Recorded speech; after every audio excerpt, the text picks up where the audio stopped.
नमस्कार मित्रों, सनातन ज्ञान में आपका स्वागत है। शनिवार सप्ताह का एक ऐसा दिन जिसका नाम सुनते ही बहुत से लोगों के मन में एक अलग भाव उत्पन्न हो जाता है। कुछ लोग इसे शुभ मानते हैं,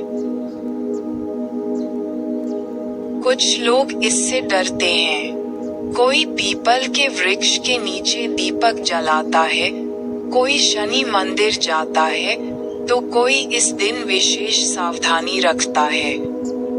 लेकिन क्या आपने कभी सोचा है कि आखिर शनिवार का शनि देव से क्या संबंध है? क्या शनि देव वास्तव में क्रोधित देवता हैं? क्या वे केवल कष्ट देने आते हैं? या उनके पीछे कोई ऐसा रहस्य छिपा है जिसे हम समझ नहीं पाए?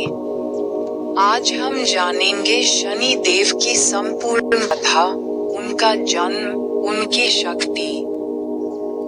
शनिवार का महत्व, साढ़े साती का रहस्य और वह सत्य जिसे जानकर आपके मन का भय समाप्त हो सकता है। तो वीडियो को अंत तक अवश्य देखें। सनातन धर्म के अनुसार शनि देव सूर्य देव और माता छाया के पुत्र हैं। कथा के अनुसार सूर्य देव की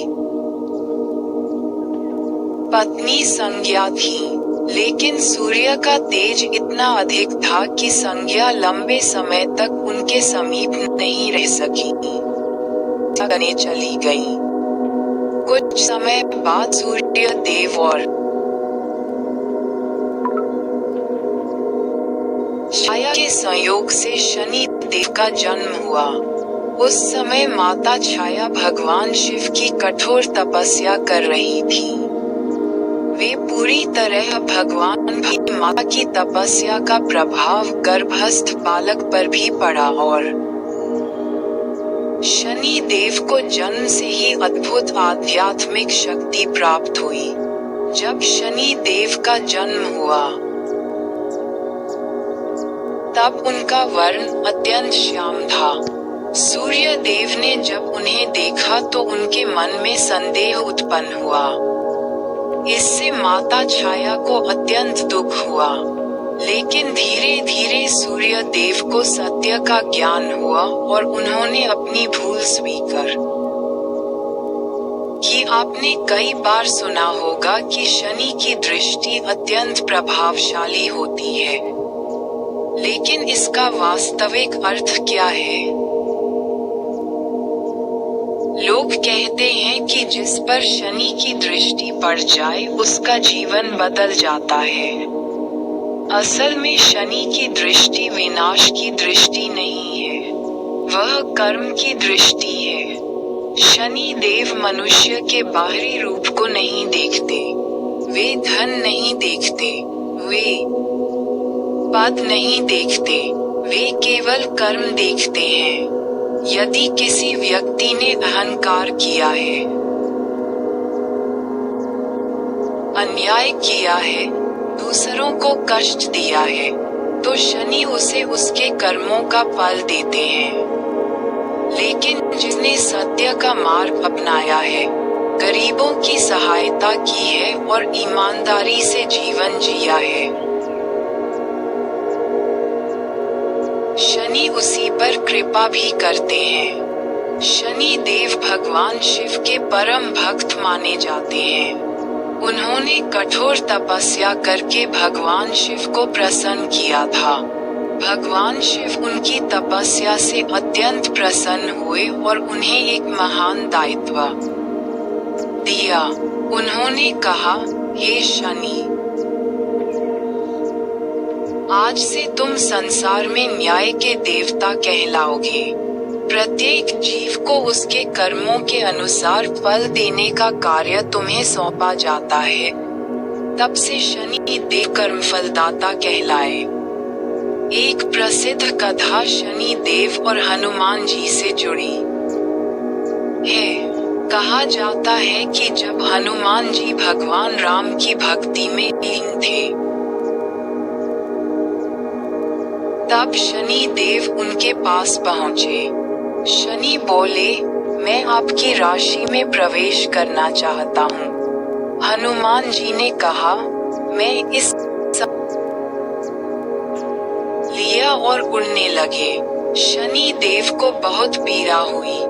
उन्होंने हनुमान जी से क्षमा मांगी। तब हनुमान जी ने उन्हें मुक्त किया। कहा जाता है कि तभी से जो व्यक्ति हनुमान जी की भक्ति करता है, उस पर शनि की कृपा बनी रहती है। ये सबसे बड़ा भ्रम है। शनि देव कष्ट देने वाले नहीं हैं, वे सुधार करने वाले हैं। यदि कोई विद्यार्थी पढ़ाई नहीं करता और परीक्षा में असफल हो जाता है, तो क्या परीक्षा दोषी है? नहीं, वास्तविक कारण उसके कर्म हैं। उसी प्रकार शनि भी हमारे कर्मों का दर्पण है। वे हमें हमारे कार्यों का परिणाम दिखाते हैं। साढ़े साती का नाम सुनते ही कई लोग डर जाते हैं, लेकिन सच्चाई कुछ अलग है। जब शनि किसी व्यक्ति की राशि के पहले, उसी और अगले स्थान पर आते हैं, तब लगभग 7.5 वर्षों की अवधि बनती है। इसे साढ़े साती कहा जाता है, लेकिन इसका अर्थ केवल कष्ट नहीं होता। ये जीवन में परिवर्तन का समय भी हो सकता है। कई लोग इसी समय में बड़ी सफलता भी प्राप्त करते हैं। ये समय व्यक्ति को परखता है, उसकी गलत आदतों को समाप्त करता है, उसे अधिक जिम्मेदार बनाता है। एक बार राजा विक्रमादित्य अपने दरबार में बैठे थे।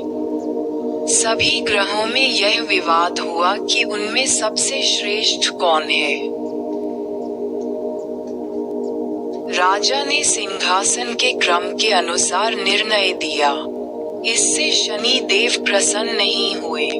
उन्होंने सोचा, राजा को अपने निर्णय का परिणाम समझाना चाहिए।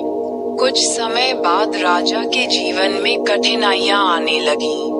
उन्होंने राज्य खो दिया। उन्हें अनेक दुखों का सामना करना पड़ा, लेकिन राजा ने सत्य और धर्म का मार्ग नहीं छोड़ा। अंत में शनि देव उनके सामने प्रकट हुए। वे बोले, हे राजन,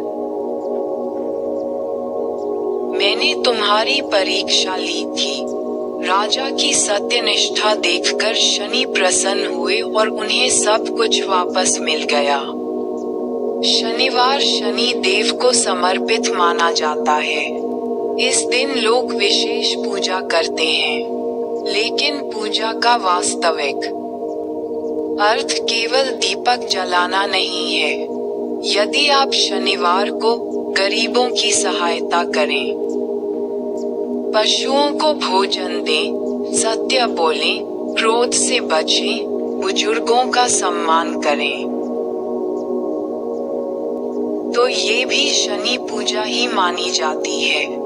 सनातन परंपरा के अनुसार कुछ उपाय बताए गए हैं। शनिवार को पीपल के वृक्ष के नीचे दीपक जलाना, हनुमान चालीसा पढ़ना।